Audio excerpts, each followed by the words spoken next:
Minecraft has always been a game of infinite possibilities, but what happens when the world you're playing in starts falling apart? I found footage of 3 different players, and they all seemed to observe unusual things. The most common of them was Null joining the game. But who is Null? Why is he joining these Minecraft worlds? And what does he want? At first glance, the Broken Scream seems like any other Minecraft horror mod, but it quickly becomes clear that this is something different. Inspired by the old creepypastas and args, the mod doesn't just add spooky mobs or jump scares, it makes the world itself unstable, unpredictable, and terrifying. From the moment the player loads into their world, they know something is wrong. But at first, it's easy to dismiss as a graphical glitch or a minor bug. That's how it starts. As the player continues, the world begins to deteriorate.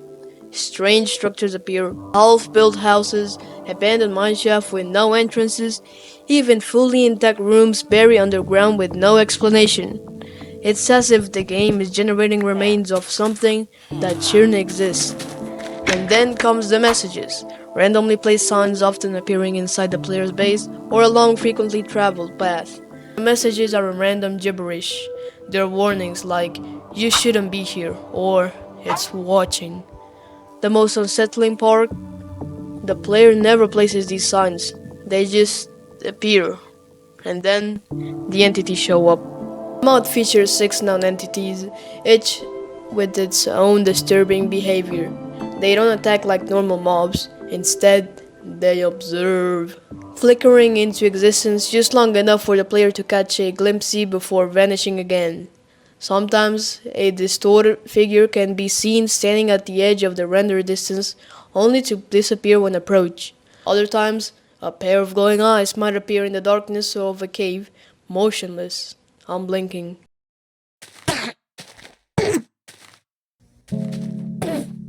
At first, it's just a feeling, the sense that someone is following you, watching from the shadows.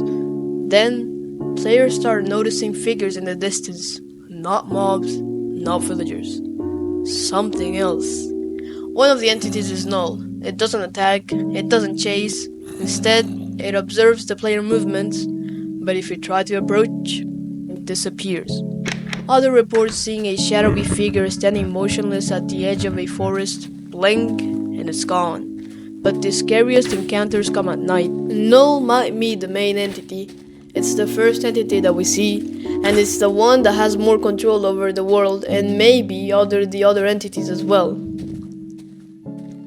Nothing in the game acknowledges these entities. They just exist, watching, waiting. The further the player progresses, the more aggressive the game itself becomes. The world starts behaving unpredictably. Chunks randomly generate, structures shift positions, and sometimes entire buildings vanish without a trace. There are even moments when the game will crash unexpectedly, only for the player to return and find their spawn point altered, their inventory rearranged, or entire sections of the world completely changed. And that's exactly why the mod has been deleted not once, but twice on both Curveforge and Modern pages. And why is that? Well, some players were unhappy that the mod could crash their game or even their PCs, so the mod got deleted, hopefully not forever. One of the examples is the moon in this mod. We don't see it on day 1 or 2, only to come back at day 3, but different, corrupted. Then on day 9, the world took control of the moon, which doesn't look like one anymore. Throughout the days, we see more and more entities and events appearing in the player's world.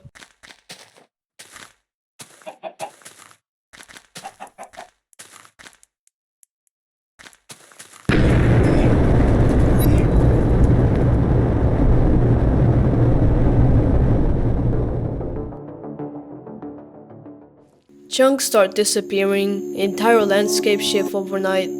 The game randomly crashes, only for players to return and find their entire world changed. Builds missing, spawn points reset, items erased. The crafting table GUI might change, showing unreadable symbols.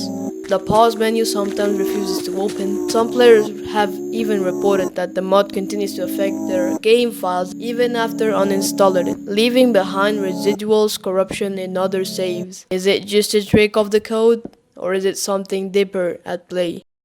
What makes the broken script so unsettling isn't just its horror element, it's the way it makes the player feel like they're not alone. Unlike traditional horror mods, there's no clear enemy, no singular monster to defeat. Instead, it's the world itself that seems hostile, as if the game is fighting back, resisting the player's presence. Some theorize that the mod was designed to be an elaborate psychological experiment, an attempt to make players feel the same unease and paranoia that early Minecraft legends like Herobrine once inspired.